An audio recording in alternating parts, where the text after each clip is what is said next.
कल हमने आपको कोशिका सिद्धांत बताया था। क्या बताया था? कोशिका सिद्धांत 1838 और 1839 जर्मन साइंटिस्ट मैथियस लीडन और थियोडर स्वान ने पादप कोशिका सिद्धांत और जंतु कोशिका सिद्धांत का प्रतिपादन किया।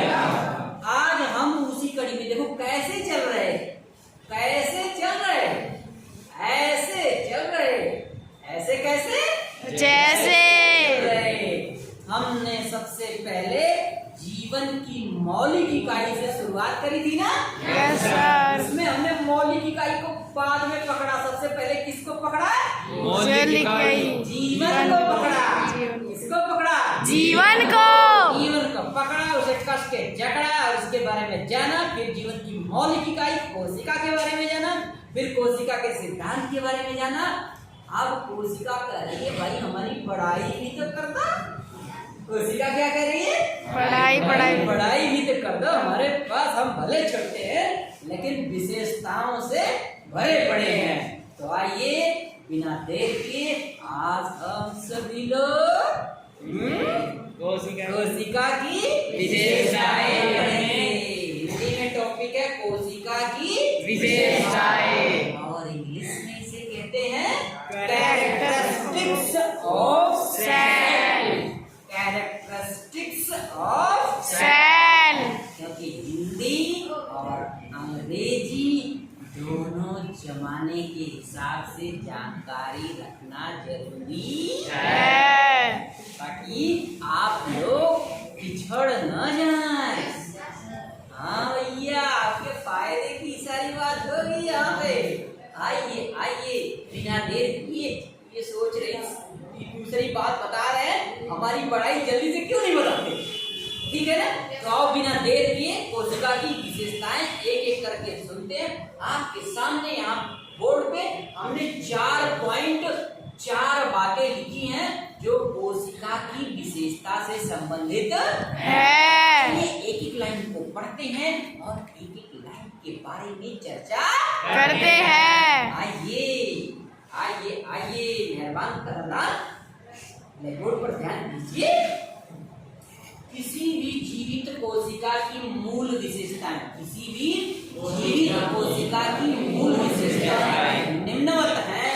बिना देर किए पहला क्या लिखा है? ध्यान से देखो, ध्यान से सुनो। इनमें स्वतंत्र रूप से गुणन करने की क्षमता होती है। अब इसका मतलब समझ जाओ। ये जो कोशिका होती है, ये जो सेल होती है, भले ये छोटी से छोटी होती है लेकिन ये विशेषताओं से भरी होती है। ये इतनी छोटी है कि इसे आप अपनी नंगी खुली आंख से देख नहीं सकते। लेकिन इसमें गुण क्या है? ये अपने आप में ही स्वयं मल्टीप्लिकेशन करने की, गुणन करने की क्षमता रखती है। ये गुणन के ओ भाई, इसे भी समझो भाई। एक कोशिका विभाजित होकर, यानी कोशिका विभाजित होकर के दूसरी कोशिका का निर्माण करती है। सेल डिवीजन जिसे कहते हैं। सेल के अंदर मल्टीप्लिकेशन, जुड़ने की, गुणन करने की क्षमता यानी गुणन करने की विशेषता होती है। बात समझ में आ गई भैया? Yes sir. आइए दूसरे पॉइंट पे चलते हैं। इनमें आनुवांशिक सूचनाएं निहित होती है। दूसरा पॉइंट क्या है? इनमें आनुवांशिक सूचना निहित होती है। अब समझ जाओ, आनुवांशिक सूचनाओं का मतलब है लक्षणों से। किससे है? लक्षणों से। गुणों से। ये गुण, ये लक्षण निश्चित रहते हैं। और अगले पीढ़ी में ये इसमें इकट्ठे होते हैं, नीड होते हैं। और जब नेक्स्ट जनरेशन में वो गुण पेरेंट्स के जाते हैं तो वो कोशिकाओं के के अंदर ये विशेषता होती है कि वो आनुवांशिक गुणों को अपने साथ निहित करके एक पीढ़ी से दूसरे पीढ़ी में पहुंचा समझ में आ गया आनुवांशिकता का मतलब? आनुवांशिकता का मतलब ये होता है वह गुण जो एक पीढ़ी से दूसरे पीढ़ी में स्थानांतरित होते हैं या जाते हैं, वे सारे लक्षण आनुवांशिक लक्षण कहलाते हैं। और ये आनुवांशिकता का गुण किसमें होता है भैया? कोशिका में। बात समझ में आए? Yes sir. प्रजनन सजीवों का सबसे विशेष लक्षण माना जाता है। क्यों? क्योंकि प्रजनन से ही सृष्टि का अस्तित्व संभव है, नहीं तो सृष्टि का अस्तित्व समाप्त हो जाएगा। Yes sir. ठीक है ना? Yes sir. अब इतना इम्पोर्टेंट काम में सृष्टि के अस्तित्व के लिए प्रजनन मदद करता है। प्रजनन में क्या होता है? लक्षण एक पीढ़ी से दूसरी पीढ़ी में जाता है और ये लक्षण आनुवांशिक लक्षणों को निहित करने का, सूचनाओं को निहित करने का, अपने में सम्मिलित करने का, समाहित करने का गुण भी कोशिका में पाया जाता है। आइए तीसरे गुण को, तीसरी विशेषता इसका देखते हैं। क्या है बच्चों? यह स्वतः जीवन हेतु, यह स्वतंत्र जीवन हेतु सभी आवश्यकताओं में पूर्ण कर सकती है।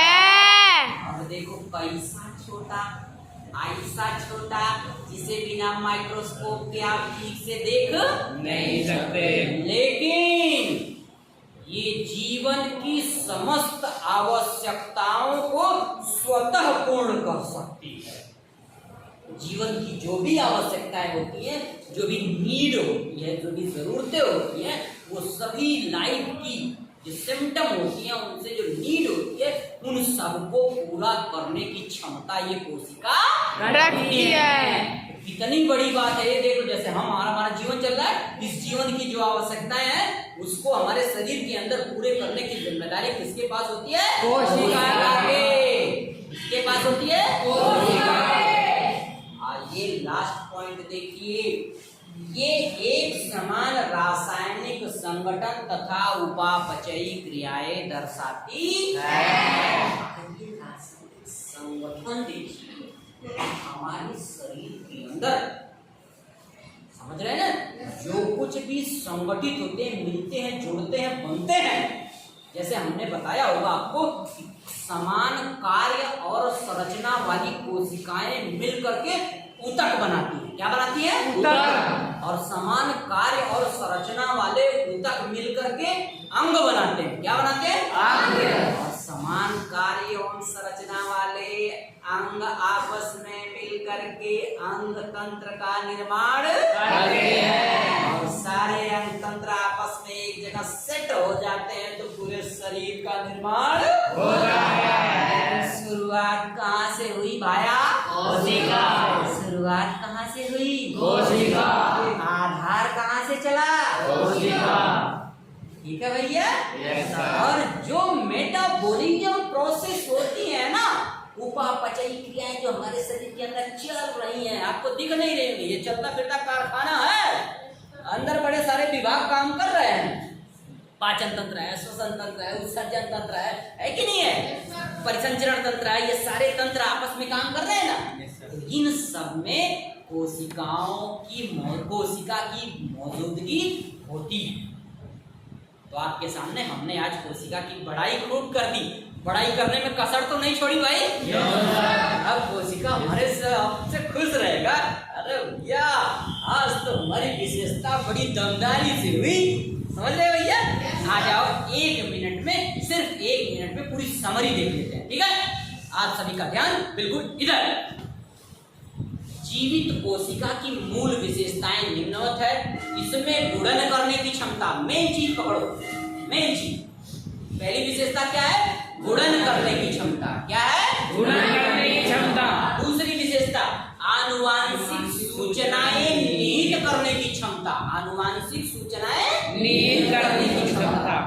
देखो आवश्यक जीवन हेतु, ध्यान दो, जीवन हेतु आवश्यक प्रक्रियाओं को पूर्ण करने की होती है। और देखो आखिरी यह रासायनिक संगठन तथा उपापचयी मेटाबॉलिज्म क्रियाओं को भी दर्शाने की क्षमता इनमें होती है। तो कोशिका की बड़ाई समझ में